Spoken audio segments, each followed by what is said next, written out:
بسم اللہ الرحمن الرحیم ایاک نعبد و ایاک نستعین۔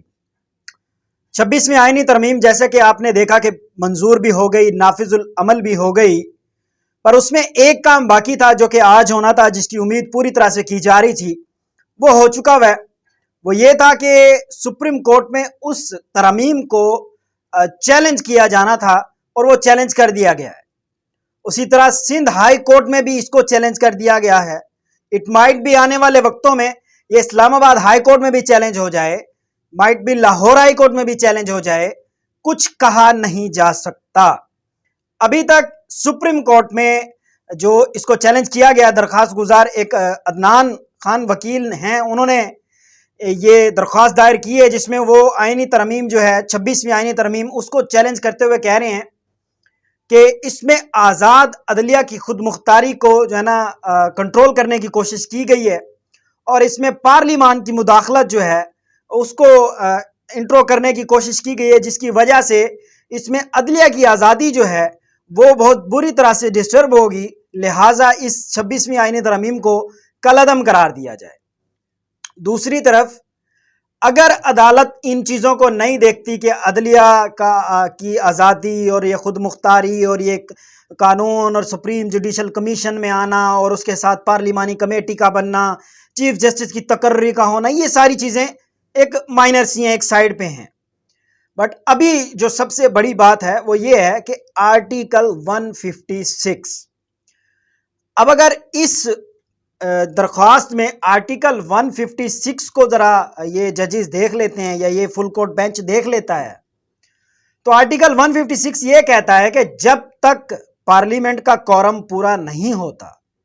جب تک مخصوص نشستیں کمپلیٹ نہیں ہوتی، تب تک کسی بھی قسم کی لیجسلیشن ناممکن ہے۔ اور اس کے ساتھ ساتھ جو آرٹیکل 63A میں کیا گیا، وہ بھی ایک بڑی ہی عجیب داستان بیان کرتا ہے۔ اب دیکھنا یہ ہے کہ اس پر سپریم کورٹ فل کورٹ سٹے دے دیتی ہے یا اس پر کوئی جلدی سے کوئی فیصلہ آ جاتا ہے۔ تو اگر تو سٹے دے دے گی تو پھر ہفتہ 10 دن آگے چلی جائے گی بات، اور جیسی ہفتہ 10 دن آگے جائے گی تو پارلیمانی کمیٹی کسی قسم کا اجلاس نہیں بلا پائے گی۔ سپریم جوڈیشل کمیشن جو ہے، سپریم جوڈیشل کونسل ہوتا ہے، اور جوڈیشل کمیشن جو ہے وہ ججز کی تعیناتی نہیں کر پائے گا، وہ آئینی بینچ نہیں بنا پائے گا۔ آٹومیٹکلی جسٹس منصور علی شاہ کا ٹائم شروع ہو جائے گا as a chief justice of Pakistan, as per the last rule, جو کہ پرانے رول تھے اس کے مطابق۔ تو ابھی دیکھنا یہ ہے کہ جسٹس منصور علی شاہ کیا کرتے ہیں، کیونکہ ابھی اس وقت قاضی فائز عیسیٰ صاحب جو ہے نا وہ اپنا سامان پیک کر رہے ہیں۔ وہ اس وقت عدالت کا روم نمبر 1 چھوڑ کر جا چکے ہیں، چیمبر ورک پر ہیں۔ وہ اگلے 2 سے 3 دن چیمبر ورک پر رہیں گے اور اس کے بعد وہ ریٹائرڈ ہو کر چلے جائیں گے۔ اور ان 2-3 دنوں میں جسٹس منصور علی شاہ جو ہیں وہ روم نمبر 1 کی ذمہ داریاں سنبھالیں گے، اور وہ روم نمبر 1 میں شفٹ بھی ہو چکے ہیں۔ دیکھنا یہ ہے کہ آج اس کیس کے اوپر کیا سماعت ہوتی ہے اور اس کے اوپر کیا چیزیں جو ہے نا دیکھنے کو ملتی ہیں۔ اور اس کے ساتھ ساتھ بشرا بی بی کا جو توشہ خانہ 2 کیس تھا، اس میں ایف آئی اے نے بشرا بی بی کی جو ضمانت ہے اس کی مخالفت کر دی ہے، اور اسلام آباد ہائی کورٹ کی جو عدالت ہے اس میں جسٹس میاں گل حسن اورنگ زیب کی عدالت میں ایک کیس کی سماعت ہونے جا رہی ہے، جس میں عمران احمد خان نیازی صاحب نے ویک میں 2 بار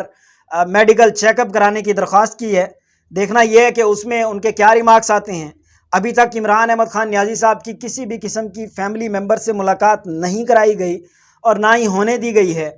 اور اس کے ساتھ ساتھ پاکستان تحریک انصاف نے پارلیمانی پارٹی کا جو اجلاس ہونے جا رہا ہے آج شام 4 بجے، اس کی مخالفت کر دی ہے اور وہ اس میں شریک نہیں ہوں گے۔ وہ اجلاس 3 سینئر ترین ججز میں سے ان کی تعیناتی کے حوالے سے ہوگا، جو کہ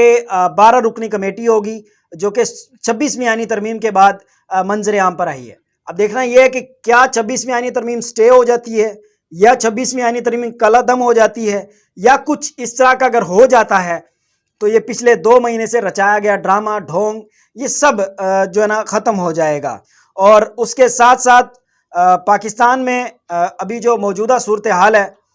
وہ یہ بتا رہی ہے کہ شاید پاکستان تحریک انصاف جو اس وقت بالکل ریلیکس موڈ میں ہے، اس کے پیچھے یہی لگ رہا ہے کہ شاید سپریم کورٹ اس کو کالعدم قرار دے دے گی۔ اپنا خیال رکھیے گا. ابھی تک کے لیے اتنا ہی. اللہ حافظ.